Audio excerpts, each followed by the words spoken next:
How's it going, everyone? During the most recent anniversary livestream, Behavior very subtly, almost like they were hoping no one would notice, revealed a lot of upcoming changes, and some of these are, well, let's just say ambitious, while other changes feel like balanced decisions made by a committee of people who were traumatized by getting tunneled once in their life.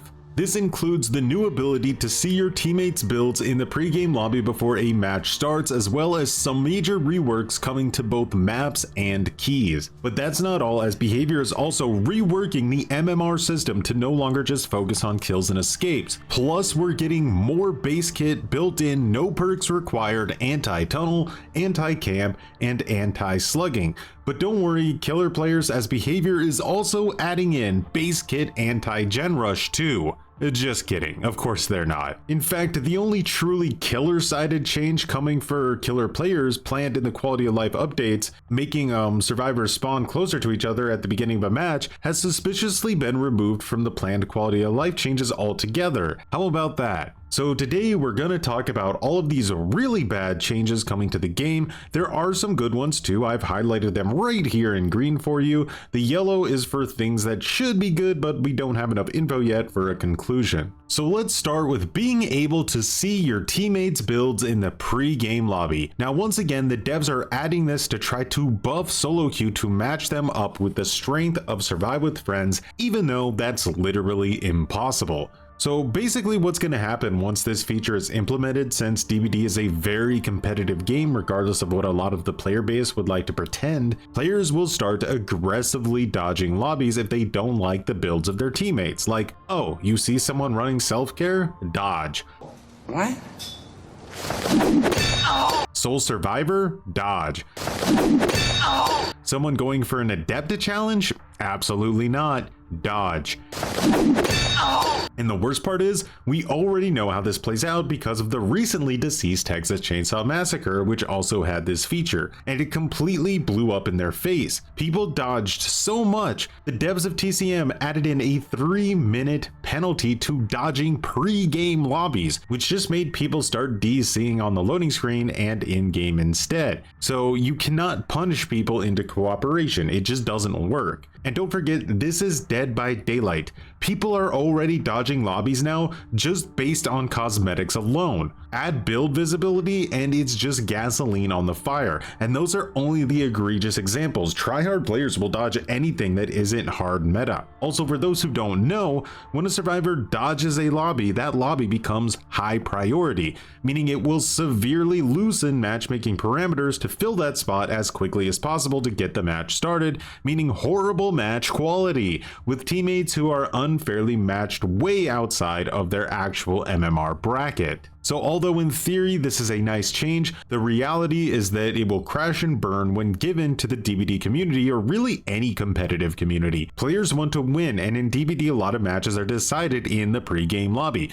So if you don't think competitive players are going to be taking that extremely seriously, you're going to be in for a rude awakening. Also, to add to that point, this will not work if it's only showed in the loading screen either, because players will just Alt F4 or dashboard. In-game only is probably the best route, but it's still not very practical to research your teammates' builds during an active match where every second matters, right? Have fun reading your teammates' builds while trying not to get chainsawed. So yeah, this is a nice idea in theory, like I said, and a complete disaster in practice. Alright, next up, maps and keys. These are getting huge buffs, like weirdly big. So during the livestream, the devs stated the reason they are making this change is because right now, basically only 2 of the available 5 items are useful. I think meaning medkits and flashlights, which is pretty scary to imply that toolboxes maybe aren't strong enough. So if that's where their mind is at, then you can only imagine how strong they want maps and keys to become in order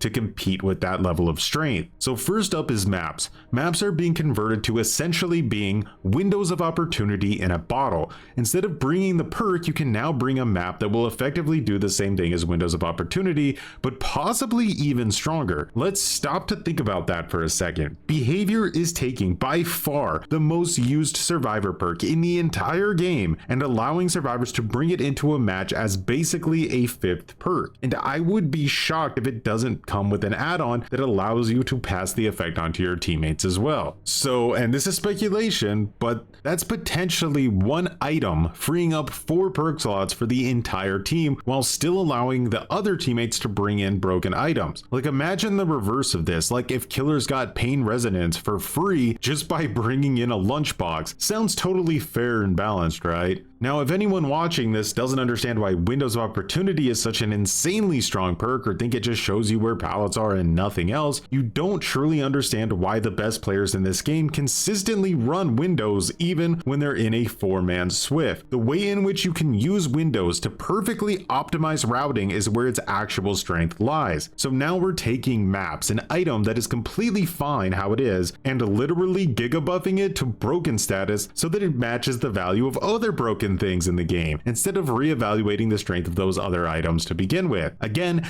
this is something the build currency system would have prevented. But let's move on to keys. Keys are being reworked into essentially becoming an on-demand form of aura reading on the killer. How fun is that? Now, this already exists as the Blood Amber add-on, but it's going to become the focal point of the entire item base kit, and we already know just how much value Behavior is looking to put into the design of these item reworks. They want them to be very strong. So we can expect keys to have a longer use duration, range, and most likely, again, an add-on that shares the aura reading with the entire team as well. If this is combined with something like Eyes of Belmont, it will essentially allow the survivors to have permanent wall hacks on the killer the entire match, or at least when it matters most. Who needs to learn check spots when it's literally impossible to win a mind game, am I right? Also, with how strong they want to make these items, I'm already clenching my cheeks for the brand new survivor item they're going to bring to the game this year. Is it going to be a trap for the killer like a landmine, or maybe it's going to be the smoke grenade from one of the earlier events? Something like that would probably be my guess. And look, I already know where this is going. Brute strength perks and perks like Franklin's Demise are going to shoot up in use to counter this overpowered nonsense. And then Behavior is going to be like, whoa, these perks are being used a lot. Maybe they're a wee bit too oppressive, and then they're going to get nerfed too. I just can't wait for it. So now let's move on to base kit anti-tunnel, anti-slugging, and anti-camping. Starting with base anti-tunnel. I think this one is actually pretty obvious if you've been listening closely over the past year. I'm speculating they're going to add base kit decisive strike, albeit a slightly weaker version, like with maybe a 3-second stun, and then the actual DS perk that we have now will be reworked into additional time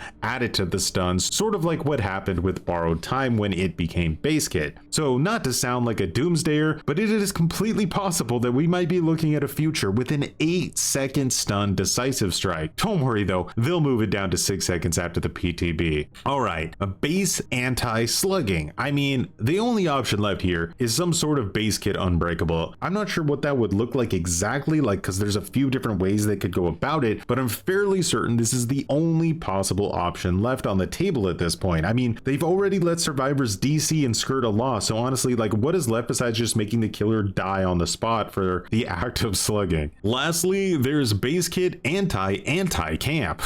do your hands feel held enough yet?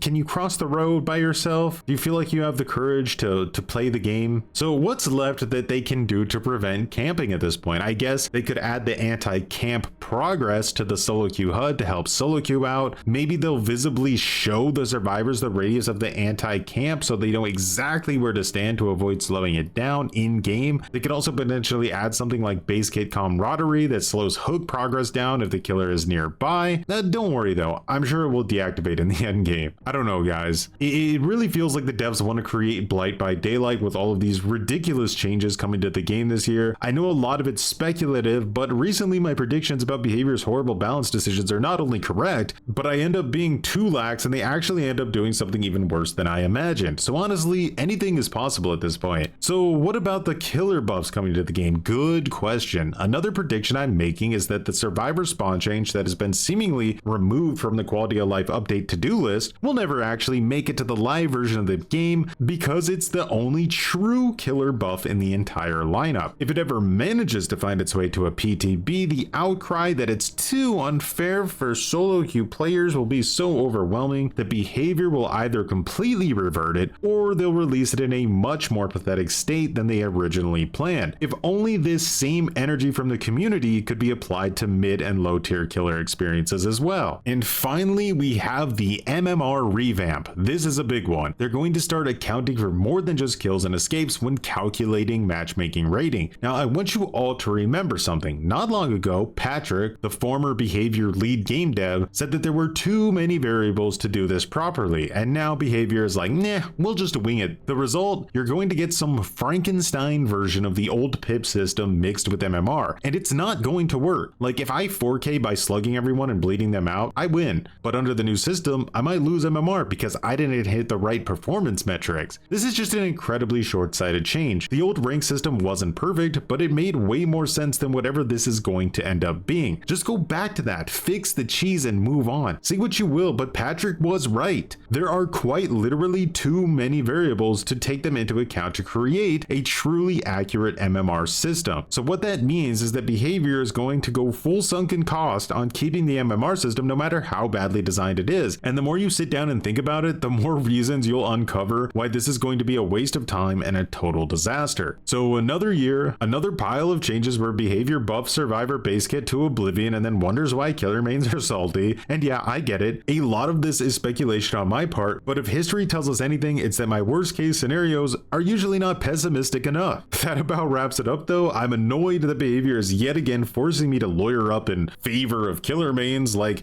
if you can't see the insane bias towards survivor in this era of DBD, then please let me know which type of glue you're sniffing so I can order some myself, because goddamn. But with all that said, let me know how you feel about the topics discussed in the video. Am I doomsdaying? Well, if I am, I have quite literally laid my sack ward on the table, and we'll all be able to see how many of my predictions come true for the rest of 2025. TCM. And with that, as always, much appreciated for watching the video. Make sure to leave a like or dislike, depending on if you are a piece of shit or not. And as always, have a good one.